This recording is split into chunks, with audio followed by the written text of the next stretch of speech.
Buenas noches, este es el diácono Santiago Josado de la iglesia de San Sebastián en San Agustín, Florida. Esta noche vamos a seguir con nuestra clase sobre el Evangelio de San Mateo, pero antes de empezar la clase vamos a hacer nuestra oración para antes de leer la Biblia. En el nombre del Padre, y del Hijo, y del Espíritu Santo. Señor Jesús, abre mis ojos y mis oídos a tu palabra, que lea y escuche yo tu voz y medite tus enseñanzas. Despierta mi alma y mi inteligencia para que tu palabra penetre en mi corazón y pueda yo saborearla y comprenderla. Dame una gran fe en ti para que tus palabras sean para mí otras tantas luces que me guíen hacia ti por los caminos de la justicia y de la verdad. Habla, Señor, que yo te escucho y deseo poner en práctica tu doctrina, porque tus palabras son para mí vida, gozo, paz y felicidad. Habla, Señor, tú eres mi Señor y mi Maestro, y no escuchará a nadie sino a ti. Amén. Bueno, pues entonces vamos entonces a dar comienzo con nuestra clase y por aquí vamos a empezar a poner las diapositivas. Muy bien. Ok. Bueno, la clase de esta noche vamos a tratar sobre el llamado a los primeros discípulos, ¿verdad? Que todavía estamos en el capítulo 4.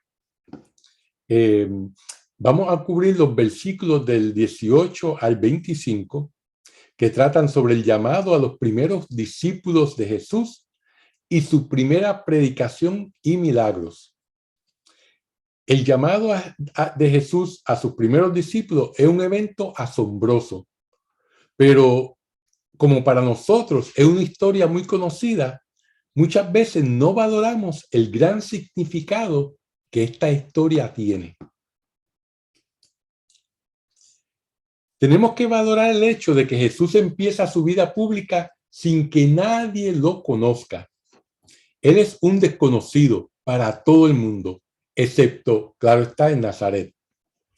De la noche a la mañana, Jesús se presenta con autoridad, majestad y poder, e invade la vida de dos pares de hermanos, Pedro y Andrés, Santiago y Juan, y les dice: síganme, y yo los haré pescadores de hombres.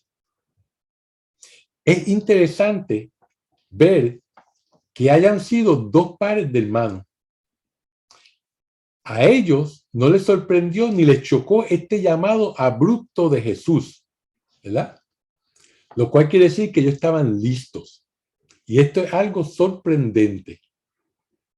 La razón por la cual estos discípulos no están sorprendidos la podemos comprender si vamos al capítulo 3 del Evangelio de Mateo, donde Juan el Bautista hace un llamado, ¿verdad?, a las personas para que estén listas y les dice: preparen el camino del Señor, enderecen sus senderos.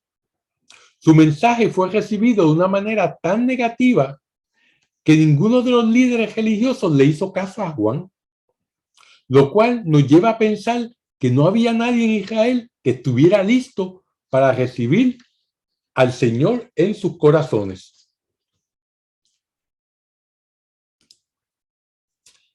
Aquí, en este pasaje, se nos presenta a estos hombres que están viviendo una vida ordinaria y, sin embargo, le responden a Jesús con un sí inequívoco, del que nunca se retractarán. Esto nos demuestra que todavía queda un remanente o pequeño grupo en Israel leales a Dios.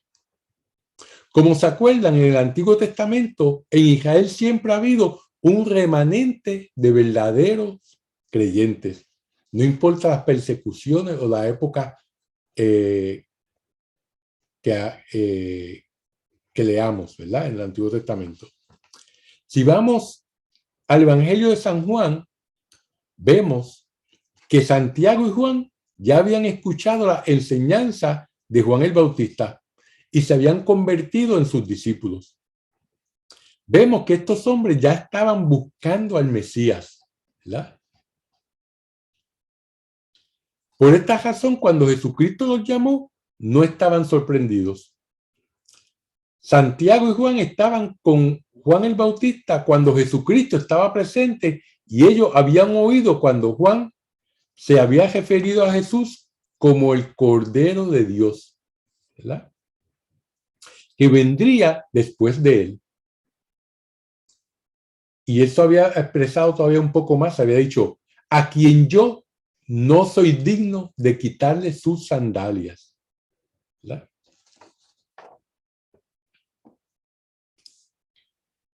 Mateo nos dice que cuando Jesús caminaba junto al lago de Galilea, vio a dos hermanos, Simón, llamado Pedro. Es interesante que Mateo llame a Simón Pedro, ya que Jesús todavía no había cambiado su nombre. La explicación a esto está en el capítulo 16 de Mateo. Por lo tanto, nos tenemos que preguntar, ¿por qué Mateo está haciendo esto? Lo discutiremos en un momento. Continuamos aquí en el pasaje que dice, Simón Pedro y Andrés, su hermano, que estaban echando una red al lago, pues eran pescadores. Les dijo, síganme. Síganme es muy importante. Lo normal en Israel era que los rabinos, especialmente los más famosos como Gamaliel y Hillel, tuvieran sus propios discípulos, a los que ellos entrenarían para que se convirtieran en eruditos de la ley y maestros. Esto era lo normal. Y cada rabino tenía su propia escuela. Ahora, cuando Jesús llamó a sus discípulos, no fue como si los llamaran maestros famosos como Gamaliel o Hillel, sino que los estaba llamando a alguien completamente desconocido, que no tenía ninguna credencial aceptable. Ellos no habían visto a Jesús hacer ningún milagro, no lo habían oído predicar y no sabían absolutamente nada de él, excepto el poder de su persona, ¿verdad? Ahora, quiero enfatizarle por qué era tan importante la presencia de Jesucristo. San Pablo, ¿verdad? En Colosenses nos dice, piensen que en él, refiriéndose a Jesús, permanece toda la plenitud de Dios en forma corporal. Por lo tanto, hay un gran poder y una presencia extraordinaria en la persona de Cristo. Mateo nos sigue diciendo que de inmediato, dejando las redes, le siguieron. Lo mismo pasará más adelante cuando Jesús llame a Mateo. Él lo dejará todo y lo seguirá. El acto de dejarlo todo y seguir a Jesús es algo de gran importancia, ya que será un gran ejemplo y llamará la atención a todas las personas a su alrededor. Sin embargo, antes de que dejen todo y lo sigan, Jesús les dice, los haré pescadores de hombres. Lo que Jesús les quiere decir con esto es que la misma naturaleza de su llamado o trabajo va a ser el símbolo de su nueva vocación como discípulos, ¿verdad? Jesús es bien claro con ellos y les dirá claramente lo que hará con ellos antes de que ellos decidan dejarlo todo por él.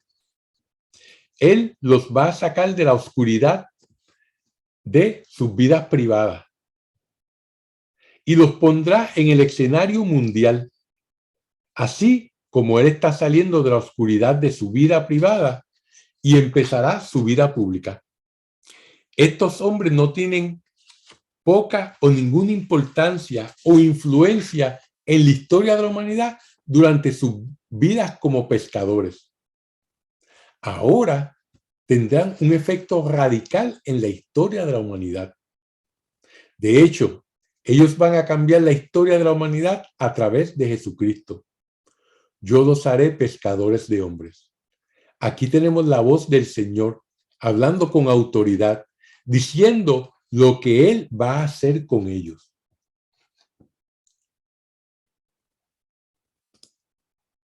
Si nosotros vamos al Antiguo Testamento y vemos cuando Dios llamó a Abraham, Dios le dijo, si tú caminas conmigo, en tu nombre se bendecirán todas las familias del mundo. De la misma manera, cuando Dios llamó a Moisés, le dijo que él haría cosas extraordinarias y que él se convertiría en uno de los hombres más importantes que hubiera vivido hasta entonces. Moisés conocería a Dios de una manera que nadie pudiera haber imaginado. Por lo tanto, vemos que era normal que Dios hiciera promesas como estas que Jesús le hizo a los discípulos, ¿verdad? Vemos que lo que los discípulos están escuchando de parte de Jesús es una continuidad de las Escrituras. Esto mismo es lo que nosotros también debemos de estar escuchando cuando reflexionamos sobre la Sagrada Escritura. Jesucristo y su mensaje no rompen con el Antiguo Testamento, sino que son una continuidad del mensaje de Dios. Los discípulos recibieron una gracia inesperada, inimaginable. De un momento a otro, una persona ordinaria y común como eran ellos, cambiarían el curso de la historia humana. Claro está, este llamado y las gracias recibidas iban a tener consecuencias. Ellos tendrían que abandonar la vida que habían llevado hasta ese momento, tal como su familia, su pueblo y su trabajo. Este llamado a sus discípulos es una introducción al Evangelio. El llamado de Dios y una relación íntima con Él nos cuesta todo lo que tenemos. Fíjense, esto es lo que Jesús nos explica en la parábola del tesoro escondido que encontramos en el campo, donde tenemos que vender todo para comprar ese campo donde se encuentra el tesoro. Vemos que estos 4 hombres dan una respuesta inequívoca y extraordinaria, y por eso ellos se convierten en los discípulos más íntimos de Jesús. También ellos serán los testigos que estarán presentes en los momentos más importantes y cruciales de la vida de Jesús.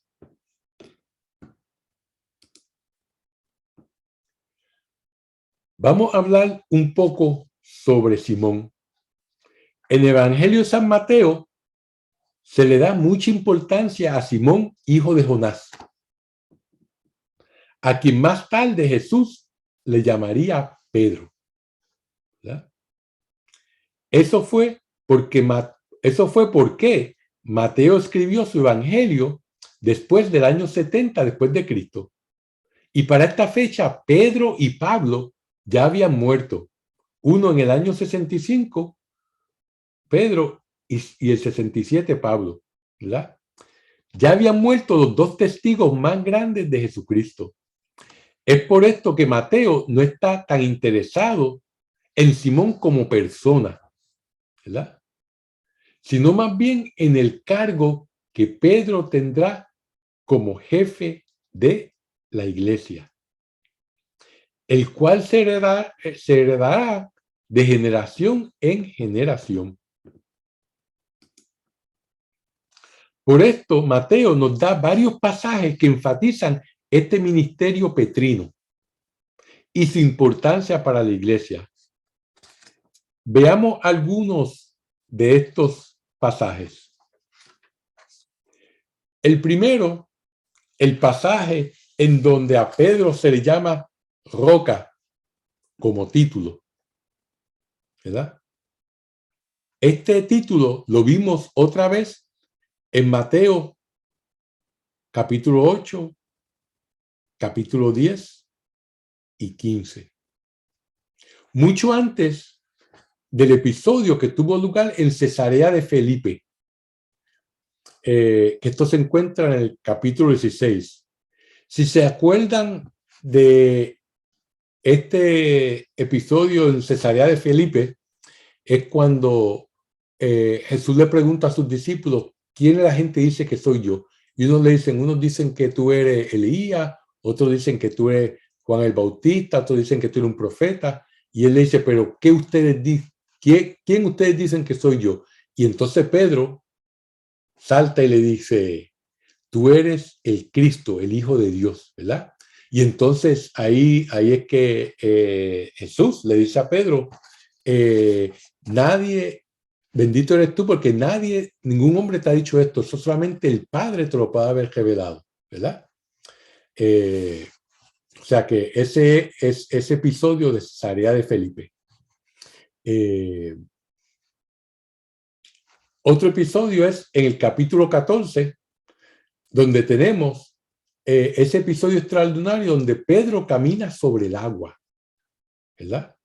Si entendemos este episodio de la manera que Mateo lo visualiza, esta es una imagen profética de la iglesia que ya está casi en su etapa final, ¿verdad? En el capítulo 16, Mateo enfatiza la profesión de fe de Pedro. No menciona a ningún otro apóstol, no menciona a los 72 discípulos ni a ninguna otra persona que crea y siga a Jesús. Lo importante es que Pedro se va a mantener fiel. Si Pedro y sus sucesores son fieles, entonces la iglesia perseverará, ¿verdad?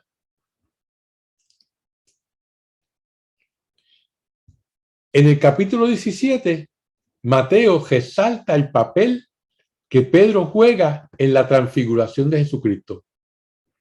A pesar de que Santiago y Juan están presentes, Mateo no le da importancia al papel que desempeñan. Nosotros pensaríamos que tanto como Pedro, Santiago y Juan son igualmente importantes. Sin embargo, Mateo solamente nos habla de la conversión que Pedro tuvo, la conversación que Pedro tuvo con el Señor. Finalmente, en el capítulo 17, tenemos un incidente extraordinario referente al impuesto que se le paga al templo, ¿verdad? Este incidente solamente ocurre entre Pedro y Jesús. Y este incidente es muy interesante porque tenía que pagar el impuesto al templo y Jesús le dice a Pedro, vete a la orilla del mar y tira el anzuelo.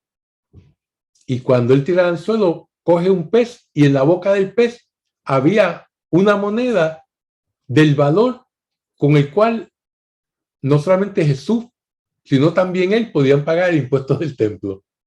Eso es un pasaje bastante interesante. Y este solamente era entre Pedro y Jesús. Es claro que ninguno de los otros evangelistas le dan el énfasis que Mateo le da a Pedro. La razón es porque Mateo quiere recalcar que el cargo que se le ha asignado a Pedro tiene que continuar en las generaciones venideras, sobre todo después de la destrucción del templo, de Jerusalén y de la nación.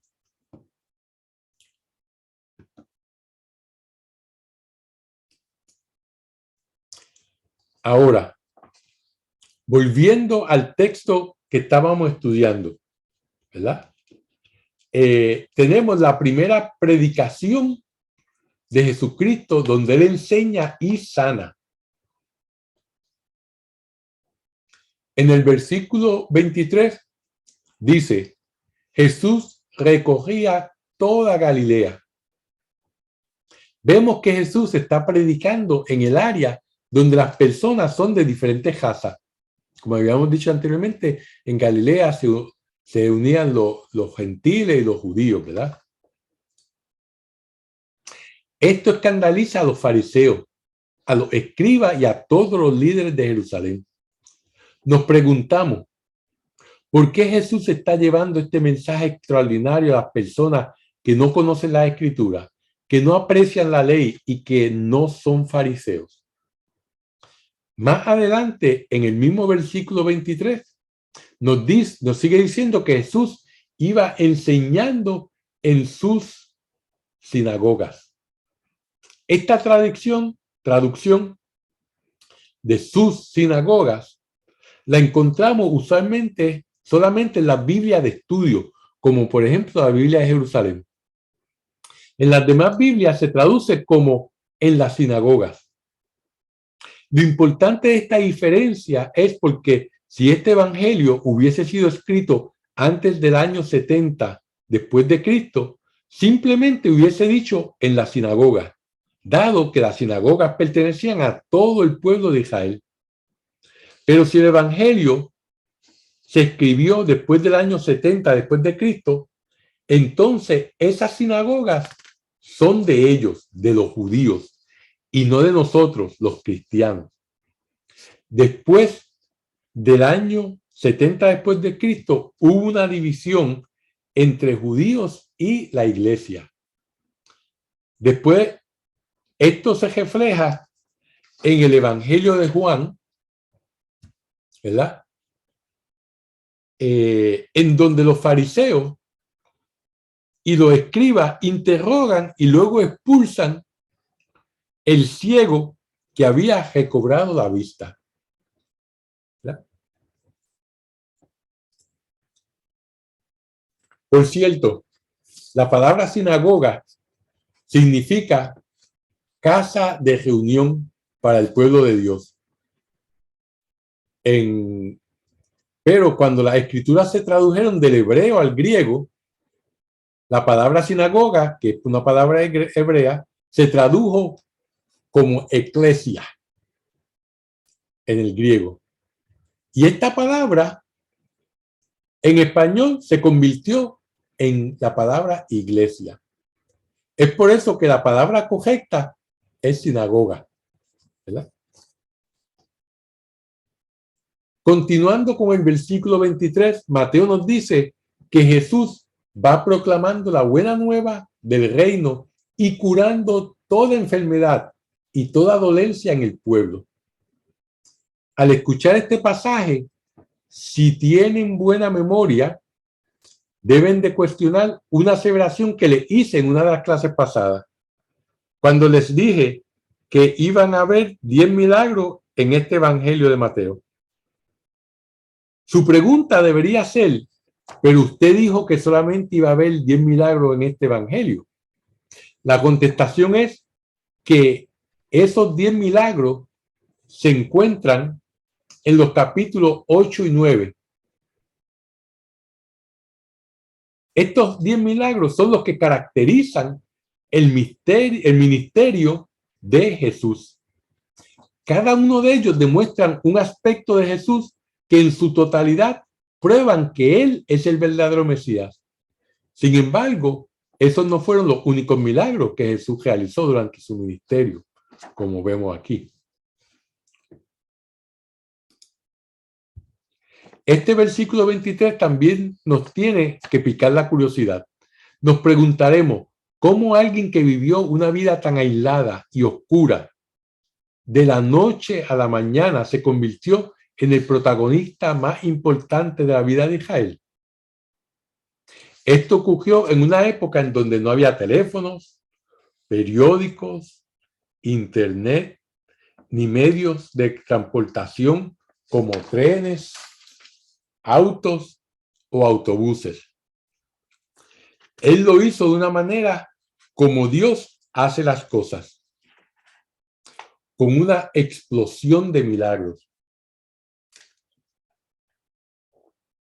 Obviamente, eso llamó y cautivó la atención de todo Israel. Al principio Jesús no quería llamar la atención para que se cumpliera lo que indicaban las escrituras. Ahora, Él quiere que Israel se dé cuenta que Él había llegado. Como dijimos, la manera como lo hizo fue con una explosión de milagros. No se dan detalles de estos milagros. Solo se dice que curó a mucha gente y que tenía toda clase de enfermedades y dolencias. El versículo 24 nos dice, de modo que le traían todos los que padecían diversas enfermedades o sufrían achaques, endemoniados, lunáticos, paralíticos, y él los sanaba. En otras palabras, no importaba de lo que sufrieran, él los sanaba. Esta explosión de gracia de Jesús era lo que los sanaba. O sea que él los cuidaba. Una vez que todo el mundo lo reconoció, el pueblo se preguntaba, ¿quién es este Jesús de Nazaret? ¿Por qué él ha aparecido en este momento? ¿Por qué están ocurriendo estos milagros ahora, cuando nunca antes habían ocurrido? No habíamos tenido ningún profeta aparte de Juan el Bautista por más de 200 años. Nosotros creíamos que la era de los profetas ya se había acabado. Y ahora hemos tenido 2 profetas, ¿verdad? ¿Qué es lo que está pasando? Pero la pregunta central que no se contestará hasta después de la resurrección de Jesucristo es, ¿quién es este Jesús de Nazaret? El versículo 25 nos dice, y le seguían grandes multitudes de Galilea, Decápolis, Jerusalén, Judea y del otro lado del Jordán. Como vemos, toda esa gente viene de los lugares del Valle del Jordán, como vemos aquí. Vienen de Galilea, vienen del área de la Decápolis, ¿verdad? Vienen del área de Judea, Jerusalén, ¿verdad? O sea, que vienen del norte, del sur, del este, del oeste, ¿verdad? Para ver a Jesús, para que le cure su enfermo, ¿verdad? Fíjense, es interesante que el área de la Decápolis y lo que se llama Transjordania, que es todo lo que está al este del Jordán, que es el río que está aquí, ¿verdad? Que conecta el lago de Tiberiade o Mar de Galilea con el Mar Muerto, pues toda esta parte aquí, más la Decápolis, es lo que hoy en día es el reino de Jordania, ¿verdad? Por lo tanto, las personas que hoy en día viven en el reino de Jordania son descendientes de las tribus de Israel. Es algo que pues no, mucha gente no le da mucha importancia hoy en día, pero todos los que viven en el reino de Jordán son descendientes de las tribus de Israel. Como veremos a continuación, el profeta Isaías había profetizado los diferentes movimientos de Jesús. Por lo tanto, veamos algunos de estos pasajes para que estén más claros en nuestras mentes. En Isaías, capítulo 52 nos dice, qué hermosos son sobre los montes los pies del mensajero que anuncia la paz, que trae la buena nueva, que pregona la victoria, que dice a Sión, ya reina tu Dios. Esta profecía se cumplió cuando Jesús bajaba hacia los valles y predicaba. Tu Dios está presente y tu Dios es rey. La razón por la que Jesús podía decir que Dios es rey es porque él había conquistado a Satanás. Por lo tanto, Satanás no tenía ningún derecho para reinar sobre la tierra, ya que Jesús había establecido el reino de Dios en la tierra. Esto es un punto muy importante. Más adelante, en Isaías 56 nos dice que cuando Dios establezca su voluntad en la tierra, los extranjeros serán parte de ella. La razón para que Dios exprese este pensamiento es que en tiempos de Jesús, en Israel había movimientos exclusivistas. Los fariseos eran un grupo elitista, así también como lo eran los saduceos y los escribas. Por lo tanto, los extranjeros como tales eran un grupo excluido de la sociedad israelita. Y este pasaje de Isaías nos deja bien claro. Fíjense lo que dice. Que el extranjero que se adhiera a Yahvé no diga, de cierto que Yahvé me separará de su pueblo. No diga el eunuco, soy un árbol seco. Así, pues así dice Yahvé. Respecto a los eunucos que guardan mis sábados y eligen aquello que me agrada y se mantienen firmes en mi alianza, yo he de darles en mi casa y en mis muros monumento y nombre mejor que hijos e hijas. Nombre eterno les daré que no será borrado. En cuanto a los extranjeros adheridos a Yahvé para su ministerio, para amar el nombre de Yahvé y para ser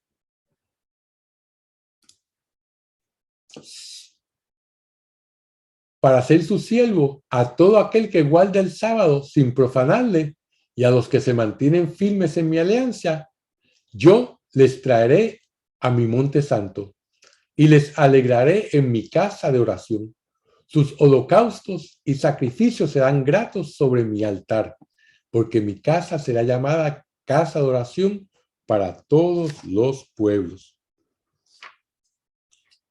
Es por esta razón que el ministerio de Jesús comenzó en Galilea, donde estaban los extranjeros que vivían en Israel, donde estaba esa mezcolanza de judíos con gentiles, ¿verdad?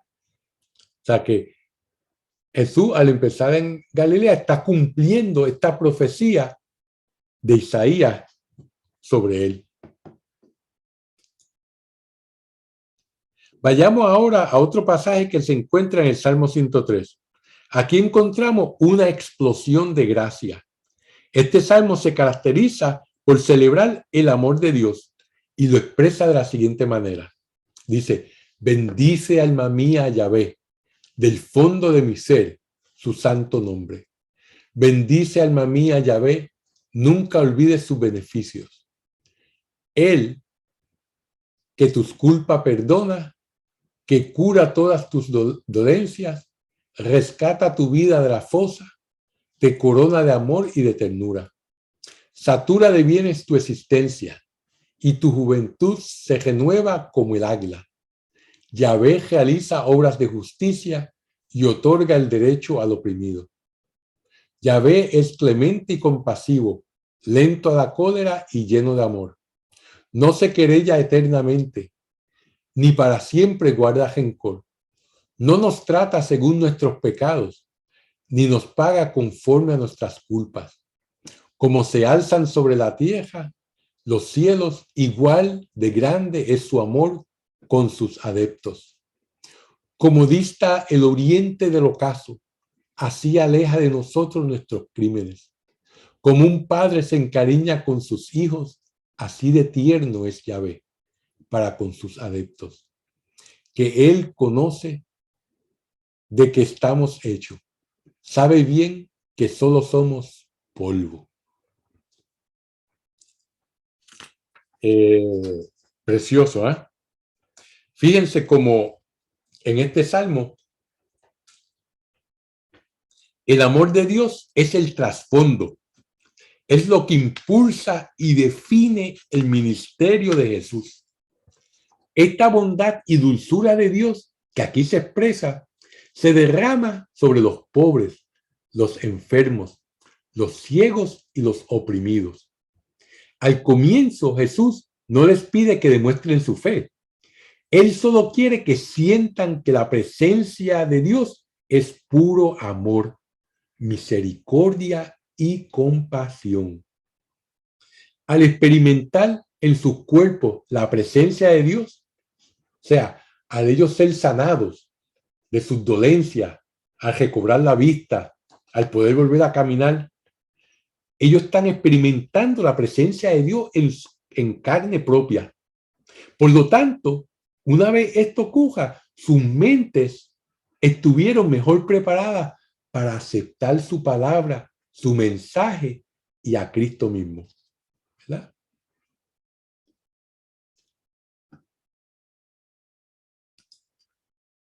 Lo último que vamos a discutir en esta sección es un pasaje bastante famoso de Isaías, que se encuentra en este capítulo, ¿verdad?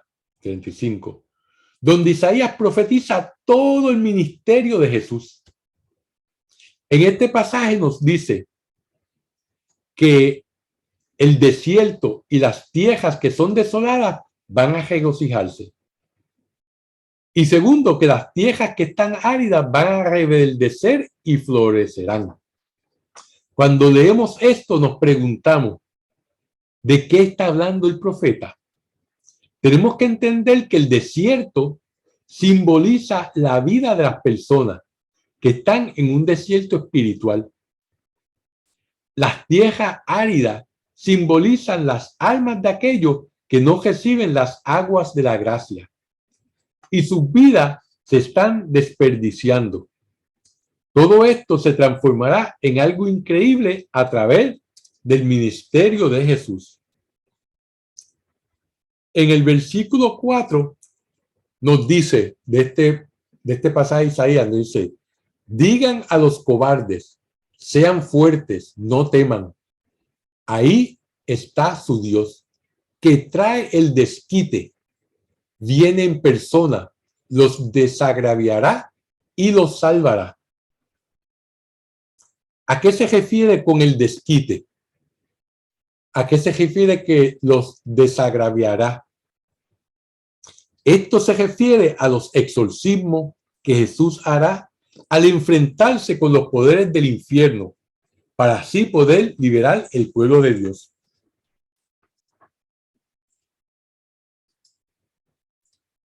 ¿Cuál va a ser el resultado de todo lo que Isaías había profetizado? Escuchemos cuidadosamente, porque ahora vamos a ver los versículos de Isaías que serán como una introducción a los capítulos 8 y 9 de Mateo. O sea que estas profecías de Isaías, básicamente, cientos de años antes, fueron la introducción de lo que vamos a ver desarrollarse en los capítulos 8 y 9 de Mateo. Nos dice, en Isaías nos dice, se despegarán los ojos del ciego, los oídos del sordo se abrirán, saltará como ciervo el tullido, la lengua del mudo cantará, porque ha brotado agua en el desierto, arroyos en la estepa, el arenal será un estanque, lo reseco un manantial. ¿Verdad? O sea que es muy poético, pero ¿qué estará diciendo con eso? ¿Qué es lo que el profeta quiere decir con estos versículos, verdad? Pues básicamente el profeta nos dijo de una manera poética el impacto tan grande que Jesús tuvo en Israel, ¿verdad? Cuando nos dice brotando el agua en el desierto, simboliza la extraordinaria transformación de María Magdalena. El agua viva que fluye de esta vida que hasta este momento se había desperdiciado.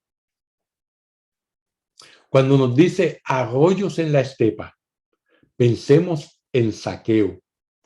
Otro ejemplo de una vida desperdiciada, pero que al venir el Señor se transforma de una manera maravillosa. ¿Verdad? Zaqueo, esta noche voy a comer en tu casa. ¿Eh? El arenal será un estanque.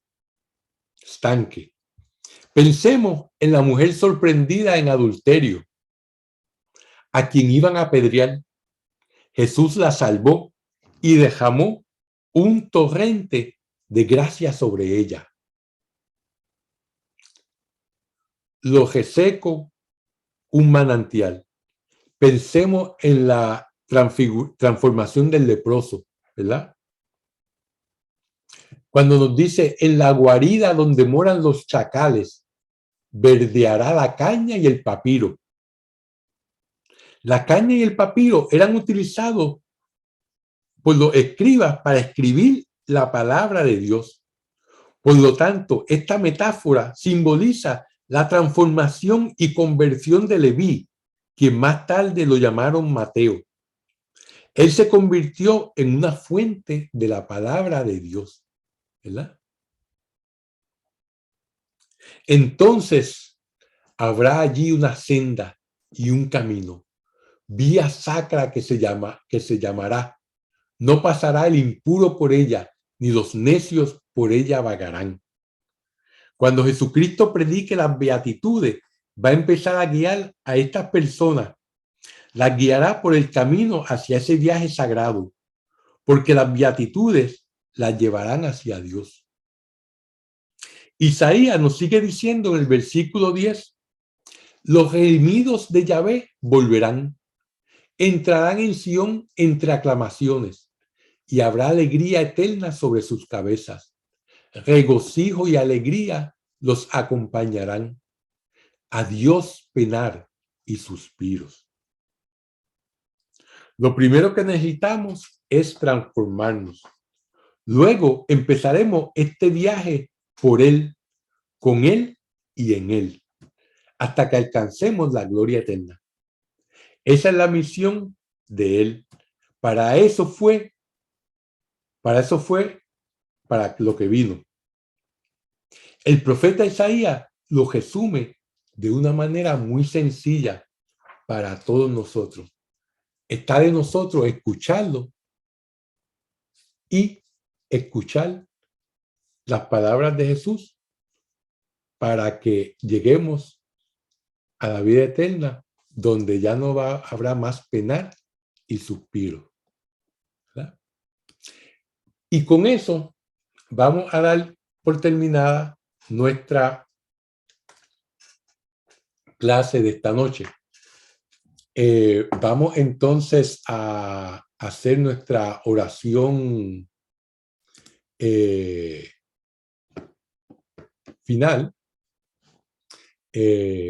para entonces dar por concluido nuestra clase. En nombre del Padre, del Hijo, del Espíritu Santo. Dios te salve María, llena eres de gracia, el Señor es contigo, bendita tú eres entre todas las mujeres y bendito es el fruto de tu vientre Jesús. Santa María, Madre de Dios, ruega por nosotros pecadores, ahora y en la hora de nuestra muerte. Amén. Gloria al Padre, al Hijo y al Espíritu Santo, como en el principio, ahora y siempre, por los siglos de los siglos. Amén. En nombre del Padre, del Hijo y del Espíritu Santo. Amén. Que Dios los bendiga.